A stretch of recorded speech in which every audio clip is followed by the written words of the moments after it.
ಆತ್ಮೀಯ ಬಂಧುಗಳೇ, ಶ್ರೀಮದ್ ಭಾಗವತಂ ಸ್ಕಂದ 3 ಅಧ್ಯಾಯ 5 ವಿದುರ ಮೈತ್ರೇಯ ಸಂವಾದ. ಇದರಿಂದ ಇವತ್ತು 4ನೇ ಶ್ಲೋಕವನ್ನು ತಿಳ್ಕೊಳ್ಳೋಣ. ಶ್ಲೋಕ 4. ತತ್ಸಾಧುವರ್ಯಾದಿಶ ವರ್ತ್ಮ್ಯ ಶಂ ನಃ ಸಂರಾಧಿತೋ ಭಗವಾನ್ ಯೇನ ಪುಂಸಾಂ ಹೃದಯ ಸ್ಥಿತೋ ಯಚ್ಛತಿ ಭಕ್ತಿಪೂತೆ ಜ್ಞಾನಂ ಸತತ್ವಾಧಿಗಮಂ ಪುರಾಣಂ. ಅನುವಾದ: ಭಗವಂತನು ಪ್ರತಿಯೊಬ್ಬನ ಹೃದಯ ನಿವಾಸಿಯಾಗಿದ್ದಾನೆ. ಭಕ್ತಿ ಸೇವಾ ಪ್ರಕ್ರಿಯೆಯಿಂದ ಪುನೀತರಾದವರಿಗೆ ಮಾತ್ರ ಭಗವಂತನು ಪ್ರಾಚೀನ ವೇದ ತತ್ವಗಳಿಗೆ ಅನುಗುಣವಾಗಿ ಪರಮ ಸತ್ಯದ ಜ್ಞಾನವನ್ನು ಅಂತರಂಗದಿಂದ ಸಂತೋಷದಿಂದ ನೀಡುವನು. ಆದ್ದರಿಂದ ಮಹರ್ಷಿಗಳೇ, ಭಗವಂತನ ದಿವ್ಯ ಭಕ್ತಿ ಸೇವೆಯ ವಿಚಾರವಾಗಿ ದಯವಿಟ್ಟು ನನಗೆ ಉಪದೇಶ ನೀಡಿ. ಇದು ಶ್ಲೋಕ ಮತ್ತೆ ಅದರ ಅನುವಾದ. ಈಗ ಭಾವಾರ್ಥದ ಮೂಲಕ ನಾವು ಇದರ ಅರ್ಥವನ್ನು ತಿಳ್ಕೊಳ್ಳೋದಕ್ಕೆ ಪ್ರಯತ್ನ ಮಾಡೋಣ.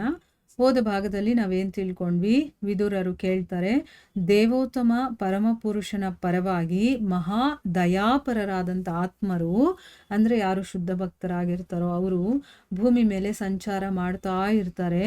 ಭಗವಂತನ ಅಧೀನರಾಗಿರೋದಕ್ಕೆ ಆಪೋಸಿಟ್ ಆಗಿರ್ತಾರಲ್ಲ ಅಂತ ಪತಿತ ಆತ್ಮರಿಗೆ ಸಹಾನುಭೂತಿಯನ್ನು ತೋರಿಸೋದಕ್ಕೋಸ್ಕರ ಅವರು, ಅಂದರೆ ಭಗವಂತನ ಬಗ್ಗೆ ಹೇಳಿ ಅವರ ಒಂದು ತಪ್ಪನ್ನು ತಿದ್ದೋದಕ್ಕೋಸ್ಕರ ಮತ್ತು ಅವರನ್ನ ಸರಿಯಾದ ಒಂದು ಮಾರ್ಗದಲ್ಲಿ ಬರೆಸಿ ಅವರನ್ನು ವಾಪಸ್ಸು ಆ ಭಗವಂತನ ಧಾಮಕ್ಕೆ ಕರ್ಕೊಂಡು ಹೋಗೋದಕ್ಕೋಸ್ಕರ ಅವರು ಈ ಒಂದು ಪೃಥ್ವಿಯ ಮೇಲೆ ತಿರುಗಾಡ್ತಾ ಇರ್ತಾರೆ ಅನ್ನೋದನ್ನ ತಿಳ್ಕೊಂಡ್ವಿ. ಈಗ ಮುಂದುವರೆದು ಇಲ್ಲಿ ಕೇಳ್ತಾ ಇದ್ದಾರೆ, ಭಗವಂತ ಪ್ರತಿಯೊಬ್ಬನ ಹೃದಯ ನಿವಾಸಿ ಅಲ್ವಾ, ಎಲ್ಲರ ಹೃದಯದಲ್ಲೂ ನೆಲೆಸಿರ್ತಾನೆ. ಮತ್ತು ಯಾರು ಭಕ್ತಿಯಿಂದ ಸೇವೆ ಮಾಡ್ತಾರೋ ಅದರಿಂದ ಪುನೀತರಾಗ್ತಾರಲ್ಲ, ಆ ಒಂದು ಪ್ರಕ್ರಿಯೆಯಿಂದ ಅವರಿಗೆ ಮಾತ್ರ ಭಗವಂತ ಪ್ರಾಚೀನ ವೇದ ತತ್ವಗಳಿಗೆ ಅನುಗುಣವಾಗಿ ಆ ಪರಮಸತ್ಯದ ಜ್ಞಾನವನ್ನು, ಅಂದರೆ ನಮ್ಮ ವೇದಗಳಲ್ಲಿ ಏನಿದೆಯೋ ಅದರ ಅನುಗುಣವಾಗಿ ಆ ಜ್ಞಾನವನ್ನು ಅವನು ಅಂತರಂಗದಿಂದ ಸಂತೋಷದಿಂದ ಕೊಡ್ತಾನೆ. ಭಗವಂತ ನಮ್ಮ ಥರ ಬಾಹ್ಯವಾಗಿ ಏನೂ ಮಾಡಬೇಕಾಗಿಲ್ಲ, ಅವನ ಅಂತರಂಗದಲ್ಲೇ ಎಲ್ಲವನ್ನ ಮಾಡ್ತಾನೆ.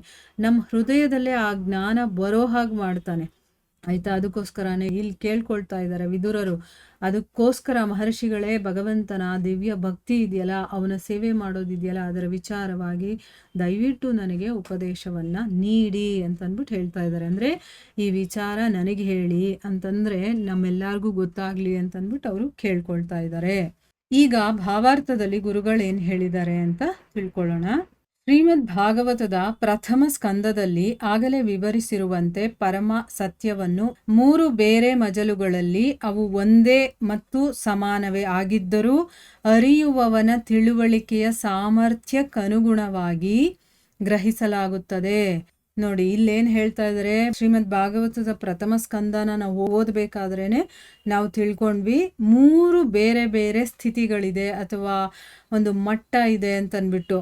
ಅದು ಒಂದೇ ಆಗಿದ್ರು ಮತ್ತೆ ಸಮಾನ ಆಗಿದ್ರು ಕೂಡ ಅರ್ಥ ಮಾಡ್ಕೊಳ್ತಾರಲ್ಲ, ಅವರ ತಿಳುವಳಿಕೆ ಅವರ ಸಾಮರ್ಥ್ಯಕ್ಕೆ ಅನುಗುಣವಾಗಿ ಅದನ್ನು ಗ್ರಹಿಸ್ತಾರೆ ಅಂತಂದ್ಬಿಟ್ಟು ಹೇಳಿದ್ರು. ಅಂದರೆ ಅರ್ಥ ಏನು? ಭಗವಂತನನ್ನ 3 ರೀತಿಯಲ್ಲಿ ಅರ್ಥ ಮಾಡ್ಕೊಳ್ಳೋರು ಇರ್ತಾರೆ.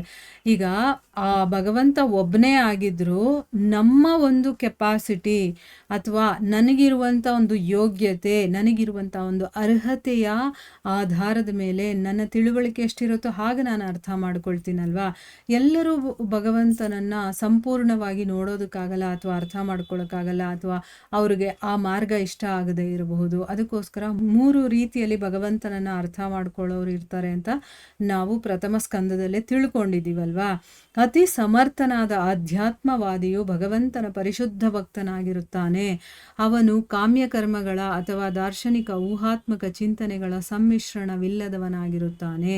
ಭಕ್ತಿ ಸೇವೆಯಿಂದ ಮಾತ್ರ ಹೃದಯವು ಕರ್ಮ, ಜ್ಞಾನ, ಯೋಗಗಳಂತಹ ಎಲ್ಲ ಭೌತಿಕ ಕವಚಗಳಿಂದ ಪೂರ್ಣವಾಗಿ ಶುದ್ಧವಾಗುತ್ತದೆ. ಅಂತಹ ಶುದ್ಧ ನೆಲೆಯಿಂದಲೇ ಪ್ರತಿಯೊಬ್ಬರ ಹೃದಯದಲ್ಲಿ ಜೀವಾತ್ಮನ ಜೊತೆ ನೆಲೆಸಿರುವ ಭಗವಂತನು ಉಪದೇಶ ನೀಡುತ್ತಾನೆ. ಅದರಿಂದ ಭಕ್ತನು ಅಂತಿಮ ಗುರಿಯಾದ ಭಗವದ್ಧಾಮಕ್ಕೆ ತಲುಪಬಹುದು. ಇಲ್ಲಿ 3 ಥರ ತಿಳ್ಕೊಳ್ಳುವಂಥ ಅವರ ಸಾಮರ್ಥ್ಯ ಇರುವಂಥವ್ರು ಇದ್ದಾರೆ ಅನ್ನೋದು ಗೊತ್ತಿದೆ ನಮಗೆ. ಅದರಲ್ಲಿ ಅತಿ ಸಮರ್ಥನು ಯಾರು ಅಂತಂದರೆ ಭಗವಂತನ ಪರಿಶುದ್ಧ ಭಕ್ತನಾಗಿರ್ತಾನೆ. ಅವನೇನು ಮಾಡ್ತಾನೆ, ಈ ಎರಡೂ ರೀತಿಯವರು ಇರ್ತಾರಲ್ಲ, ಅಂದರೆ ಕಾಮ್ಯ ಕರ್ಮಗಳು ಮತ್ತು ದಾರ್ಶನಿಕ ಊಹಾತ್ಮಕರ ಚಿಂತನೆ ಇರುತ್ತಲ್ಲ, ಈ ರೀತಿ ಅವರು ಸಮ್ಮಿಶ್ರಣ ಆಗಿರ್ತಾರೆ. ಅಂದರೆ ಅವರೇನು ಅಂತಂದರೆ ಅದು ತಗೋತಾರೆ, ಇದು ತಗೋತಾರೆ, ಆ ರೀತಿ ಅವರು ಎಲ್ಲ ಮಿಕ್ಸ್ ಮಾಡ್ಕೊಳ್ತಾರೆ. ಆದರೆ ಭಕ್ತಿ ಮಾಡೋದ್ರಿಂದ, ಭಗವಂತನನ್ನು ಪ್ರೀತಿಸೋದ್ರಿಂದ ಮಾತ್ರ ಅವರ ಹೃದಯ ಕರ್ಮ, ಜ್ಞಾನ, ಯೋಗ ಇದೆಲ್ಲವನ್ನ ದಾಟಿ ಪೂರ್ಣವಾಗಿ ಅದು ಶುದ್ಧವಾಗಿರುತ್ತೆ. ಅಂದರೆ ಈ ಭೌತಿಕ ಪ್ರಪಂಚದ ಯಾವುದಕ್ಕೂ ಅದು ಅಟ್ಯಾಚ್ಮೆಂಟ್ ಇಟ್ಕೊಂಡಿರೋದಿಲ್ಲ. ಅದು ಸಂಪೂರ್ಣವಾಗಿ ಶುದ್ಧವಾಗಿರುತ್ತೆ. ಯಾರು ಭಕ್ತಿಯಿಂದ ಭಗವಂತನ ಸೇವೆ ಮಾಡ್ತಾರೋ, ಅವನನ್ನು ಅರ್ಥ ಮಾಡ್ಕೊಳ್ಳೋಕೆ ಪ್ರಯತ್ನ ಮಾಡ್ತಾರೋ, ಅಂಥ ಶುದ್ಧ ಭಕ್ತರು ಇರ್ತಾರಲ್ಲ, ಅವರ ಹೃದಯ ಶುದ್ಧವಾಗಿರುತ್ತೆ. ಅಂಥ ಶುದ್ಧ ಒಂದು ಸ್ಥಿತಿ ಬರುತ್ತಲ್ಲ ನಮಗೆ, ಆಗ ಪ್ರತಿಯೊಬ್ಬರ ಹೃದಯದಲ್ಲಿ ಜೀವಾತ್ಮನ ಜೊತೆ, ಅಂದರೆ ಈಗ ನಾನು ಶುದ್ಧ ಆಗಿಲ್ಲ ಅಂದರೂ ನನ್ನ ಒಳಗಡೆ ಪರಮಾತ್ಮ ಇದ್ದಾನೆ. ಆಮೇಲೆ ಶುದ್ಧ ಆಗಿರೋರ ಜೊತೆನೂ ಇರ್ತಾನೆ.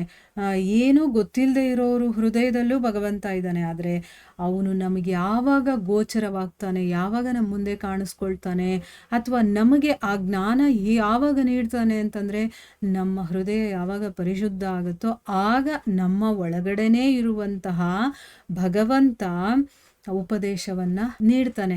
ಈಗ ಭಗವಂತ ಉಪದೇಶ ನೀಡೋದ್ರಿಂದ ಏನಾಗುತ್ತೆ, ಅದರಿಂದ ಭಕ್ತ ಅಂತಿಮ ಗುರಿಯಾದಂತಹ ಭಗವದ್ಧಾಮಕ್ಕೆ ತಲುಪಬಹುದು.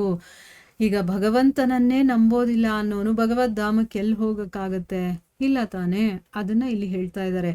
ಯಾರು ಪರಿಶುದ್ಧ ಭಕ್ತರಾಗಿರ್ತಾರೋ ಅವರು ಭಕ್ತಿಯಿಂದ ಅವರ ಸೇವೆಯನ್ನು ಮಾಡಿ ಅವನಿಂದ ಉಪದೇಶವನ್ನು ಪಡೆದು ಅವರು ಭಗವದ್ಧಾಮಕ್ಕೆ ತಲುಪಬಹುದು ಅಂತಂದ್ಬಿಟ್ಟು ಹೇಳ್ತಾ ಇದ್ದಾರೆ. ಭಗವದ್ಗೀತೆಯಲ್ಲಿ ಇದು ದೃಢಗೊಂಡಿದೆ. ತೇಷಾಂ ಸತತಯುಕ್ತಾನಾಂ ಭಜತಾಂ ಅನ್ನುವಂಥ ಶ್ಲೋಕದಿಂದ ಏನು ಹೇಳ್ತಾನೆ ಭಗವಂತ, 10ನೇ ಅಧ್ಯಾಯ 10ನೇ ಶ್ಲೋಕ ಇದು.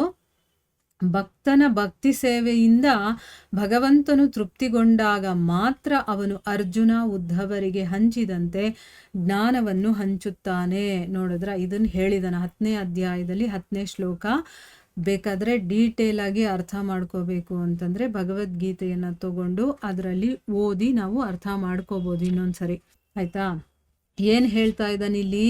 ತೇಷಾಂ ಸತತಯುಕ್ತಾನಾಂ ಭಜತಾಂ, ಅಂದರೆ ಭಕ್ತಿಯಿಂದ ಯಾರು ನನ್ನನ್ನು ಪೂಜಿಸ್ತಾರೋ, ಧ್ಯಾನಿಸ್ತಾರೋ ಅಂತ ಭಕ್ತನ ಭಕ್ತಿಯಿಂದ ತೃಪ್ತಿಯಾದಾಗ ಮಾತ್ರ ಭಗವಂತ ಅರ್ಜುನ ಮತ್ತೆ ಉದ್ಧವನಿಗೆ ಹೇಗೆ ಜ್ಞಾನವನ್ನು ಹಂಚ್ತಾನೋ ಆ ರೀತಿ ನಮಗೂ ಕೂಡ ಹಂಚ್ತಾನೆ. ಯಾವಾಗ ಅವನ ಮನಸ್ಸಿಗೆ ಅದು ಸಮಾಧಾನ ಕೊಡಬೇಕು. ಹೌದು, ಇವರು ಭಕ್ತಿ ಮಾಡ್ತಾ ಇದ್ದಾರೆ ನಿಜವಾಗ್ಲೂ ಅಂತ ಆ ಭಗವಂತನ ಮನಸ್ಸಿಗೆ ಅನ್ನಿಸ್ಬೇಕು. ಜ್ಞಾನಿಗಳು, ಯೋಗಿಗಳು ಮತ್ತು ಕರ್ಮಿಗಳು ಭಗವಂತನಿಂದ ಇಂತಹ ನೇರ ಸಹಕಾರವನ್ನು ನಿರೀಕ್ಷಿಸಲಾರರು. ಅವರು ದಿವ್ಯ ಪ್ರೇಮ ಸೇವೆಯಿಂದ ಭಗವಂತನನ್ನು ತೃಪ್ತಿಪಡಿಸಲಾರರು. ಹಾಗೆಯೇ ಅವರು ಅಂತಹ ಭಗವತ್ ಸೇವೆಯನ್ನು ನಂಬುವುದೂ ಇಲ್ಲ. ನಿಯಮ ನಿಬಂಧನೆಗಳನ್ನು ಅನುಸರಿಸಿ ಭಕ್ತಿ ಸೇವೆಯನ್ನು ವೈಧಿ ಭಕ್ತಿ ಎನ್ನಲಾಗುತ್ತದೆ. ವೈಧಿ ಭಕ್ತಿಯ ತತ್ವಗಳಂತೆ ಆಚರಿಸಿದ ಭಕ್ತಿ ಪ್ರಕ್ರಿಯೆಯನ್ನು ಅಪೌರುಷೇಯ ಧರ್ಮ ಗ್ರಂಥಗಳು ವ್ಯಾಖ್ಯಾನಿಸಿವೆ ಮತ್ತು ಮಹಾ ಆಚಾರ್ಯರು ದೃಢಪಡಿಸಿದ್ದಾರೆ. ಈ ಅಭ್ಯಾಸವು ಆರಂಭಿಕ ಭಕ್ತನಿಗೆ ರಾಗಭಕ್ತಿಯ ಹಂತಕ್ಕೇರಲು ಸಹಾಯಕವಾಗಬಹುದು. ಅಂದರೆ ಇಲ್ಲೇನು ಹೇಳ್ತಾ ಇದ್ದಾರೆ, ಜ್ಞಾನಿಗಳು, ಯೋಗಿಗಳು, ಕರ್ಮಿಗಳು ಇವರು ಭಗವಂತನಿಂದ ಇಂಥ ಒಂದು ನೇರವಾಗಿ ಏನೇ ಸಹಕಾರ ಇದ್ರೂ ಕೂಡ ಅದನ್ನು ಪಡೆಯೋದಕ್ಕೆ ಸಾಧ್ಯ ಇಲ್ಲ. ಯಾಕಂದರೆ ಅವರು ಭಗವಂತನನ್ನು ಒಪ್ಕೊಳ್ಳೋದಿಲ್ಲ. ಭಗವಂತನೇ ಇಲ್ಲ ಅಥವಾ ಭಗವಂತನನ್ನು ಒಪ್ಕೊಳ್ಳಲ್ಲ ಅಂತಂದಮೇಲೆ ಅವನ ಸೇವೆ ಎಲ್ಲಿಂದ ಮಾಡ್ತಾರೆ, ಅವನನ್ನು ಎಲ್ಲಿ ತೃಪ್ತಿಪಡಿಸ್ತಾರೆ? ಇಲ್ಲಿ ಏನು ಹೇಳಿದ್ದಾನೆ ಭಗವದ್ಗೀತೆಯಲ್ಲಿ ಭಗವಂತ, ಯಾರು ನನ್ನನ್ನು ಭಕ್ತಿಯಿಂದ ಸೇವಿಸ್ತಾರೋ ಆಗ ಭಗವಂತ ತೃಪ್ತಿ ಆದಾಗ ಅವರಿಗೆ ಈ ಒಂದು ಜ್ಞಾನವನ್ನು ಕೊಡ್ತಾನೆ ಅಂತ ಹೇಳಿದ್ದಾರೆ. ಈಗ ಅವನನ್ನೇ ನಂಬಲ್ಲ ಅಂದಮೇಲೆ ಅವನ ಸೇವೆ ಮಾಡ್ತಾರಾ? ಇಲ್ಲ. ಅವನು ಸೇವೆನೇ ಮಾಡಲಿಲ್ಲ ಅಂತಂದರೆ ಭಗವಂತ ಹೇಗೆ ತೃಪ್ತಿ ಆಗ್ತಾನೆ? ಇಲ್ಲ. ಸೊ ಈಗೇನು ನಮ್ಗೆ ಗೊತ್ತಾಗುತ್ತೆ ಇದರಿಂದ, ಅವರಿಗೆ ಇದು ಸಿಗೋದಿಲ್ಲ. ಅವರಂಥ ಭಗವತ್ ಸೇವೆ ಅನ್ನೋದನ್ನ ನಂಬೋದು ಕೂಡ ಇಲ್ಲ ಅಂತಂದ್ಬಿಟ್ಟು ಇಲ್ಲಿ ಹೇಳ್ತಾ ಇದ್ದಾರೆ. ಅಂದರೆ ಭಕ್ತಿ ಮಾರ್ಗ ಹೇಗಿರತ್ತೆ, ಭಕ್ತಿಯಲ್ಲಿ ನಾವು ಮುಂದುವರಿತಾ ಹೋದಂಗೆ ಏನೆಲ್ಲ ಮಾಡಬೇಕು, ಮಾಡೋದ್ರಿಂದ ಏನೆಲ್ಲ ಆಗತ್ತೆ, ಯಾರು ಭಕ್ತಿಯಲ್ಲಿ ಮುಂದುವರಿಯೋದಿಲ್ವೋ ಅಥವಾ ಭಕ್ತಿಯನ್ನೇ ನಂಬೋದಿಲ್ವೋ ಅವ್ರಿಗೇನಾಗುತ್ತೆ ಅನ್ನೋದನ್ನೆಲ್ಲ ಇಲ್ಲಿ ಡೀಟೇಲ್ ಆಗಿ ಹೇಳ್ತಾ ಇದ್ದಾರೆ ಭಾಗವತದಲ್ಲಿ. ಅದಕ್ಕೆ ಶ್ರೀಮದ್ ಭಾಗವತ ಇದೆಯಲ್ಲ, ಇದು ಭಕ್ತಿ ಮಾರ್ಗದಲ್ಲಿ ಇರೋರಿಗೆ ಅಂತಾನೆ ಇರುವಂಥದ್ದು.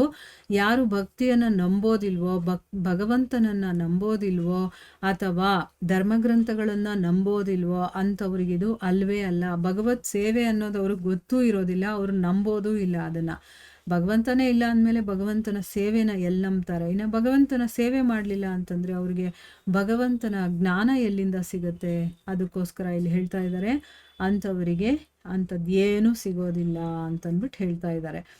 ಇದರ ಮುಂದುವರೆದ ಭಾಗ ಇನ್ನೂ ಇದೆ, ಅದನ್ನು ನಾವು ಮುಂದಿನ ಭಾಗದಲ್ಲಿ ತಿಳ್ಕೊಳ್ಳೋಣ. ಹರೇ ಕೃಷ್ಣ.